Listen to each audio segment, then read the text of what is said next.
Bang, seragamnya di sini. Baju Indonesia. Iya.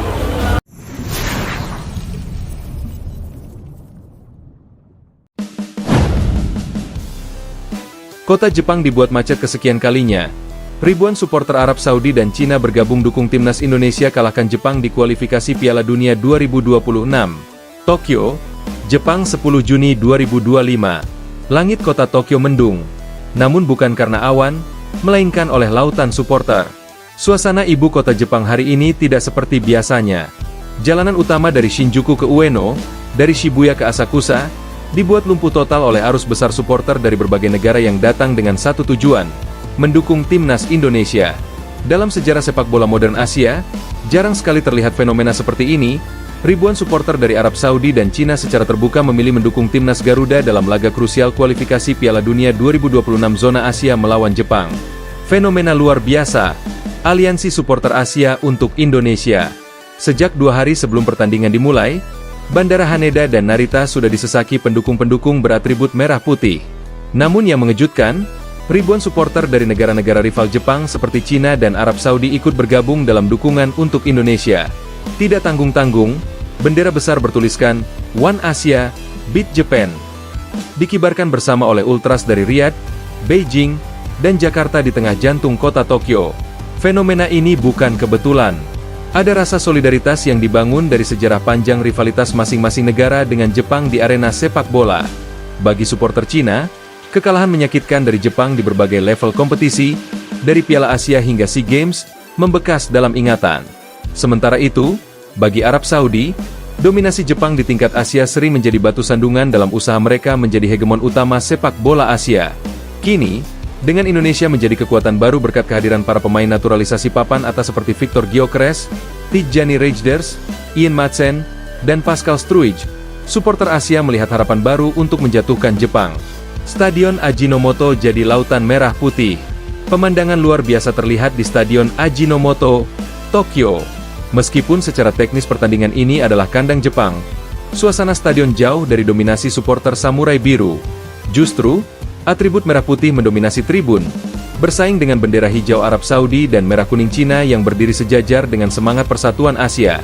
Supporter dari 3 negara itu saling bergantian menyanyikan cancan dukungan, seperti Indonesia, Garuda di dadaku, Cina dan Saudi bersama Garuda, jatuhkan Jepang, demi Asia.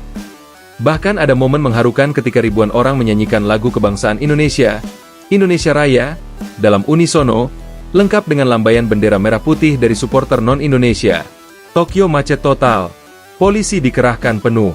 Akibat arus massa yang begitu besar, Kepolisian Metropolitan Tokyo mengerahkan lebih dari 10.000 petugas untuk mengamankan kota. Sistem transportasi publik seperti Junior Line dan Tokyo Metro lumpuh karena penumpang membeludak. Jalanan utama harus dialihkan, dan beberapa distrik bahkan menutup akses kendaraan pribadi selama 24 jam demi alasan keamanan. Media Jepang seperti NHK dan Asahi Shimbun menggambarkan situasi ini sebagai kerusuhan damai, di mana tidak ada kekerasan, tapi tekanan massa begitu luar biasa. Mereka menyebut ini sebagai invasi damai Asia, yang belum pernah terjadi sebelumnya dalam sejarah olahraga Jepang. Dari Ultras Hijaz hingga Ultras Tiongkok, semangat bersatu dukung Garuda. Ultras Hijaz dari Arab Saudi, kelompok supporter fanatik yang biasa mendukung Al-Hilal dan timnas Saudi, kali ini mengalihkan fokus ke timnas Indonesia. Salah satu koordinator mereka, Abdul Rahman Al-Faris, mengatakan kepada media, "Kami ingin Jepang tahu bahwa Asia bukan milik mereka. Jika Indonesia bisa mengalahkan mereka, maka kami semua menang."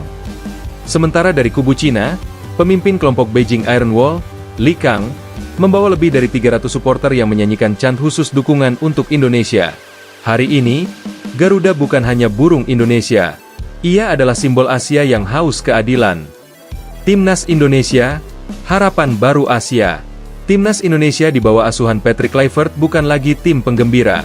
Mereka adalah kekuatan yang disegani. Dengan kombinasi pemain lokal seperti Marcelino Ferdinand, Pratama Arhan, dan Witan Sulaiman, dipadukan dengan bintang naturalisasi kelas Eropa seperti Victor Gyökeres, Sporting CP Portugal, Michel Bakker, Atalanta Italia, Tijjani Rejders, AC Milan Italia, Pascal Struij, Leeds United Inggris, Ian Maatsen, Borussia Dortmund Jerman. Indonesia kini menatap dunia. Dalam 3 pertandingan terakhir, Indonesia berhasil mengalahkan Uni Emirat Arab, menahan imbang Korea Selatan, dan menang meyakinkan atas Irak 3-1. Semua ini membuat mereka dijuluki sebagai Asian Dark Horse dalam kualifikasi Piala Dunia kali ini. Duel panas, Jepang versus Indonesia. Dalam laga di Tokyo, Jepang datang dengan kekuatan penuh. Dipimpin oleh Takefusa Kubo dan Kaoru Mitoma, mereka mencoba menunjukkan dominasi sejak menit awal. Namun, Indonesia bermain taktis dan disiplin. Patrick Kluivert menurunkan formasi 4-2-3-1 dengan Gyökeres sebagai ujung tombak. Menit ke-38, momen yang ditunggu datang. Miliano Jonathans memberikan umpan matang dari sayap kanan. Disambut sundulan Victor Gyökeres yang tak mampu dibendung oleh kiper Jepang, Zion Suzuki. Stadion bergemuruh, bukan oleh supporter Jepang, melainkan oleh puluhan ribu suara Asia yang bersatu di balik Garuda.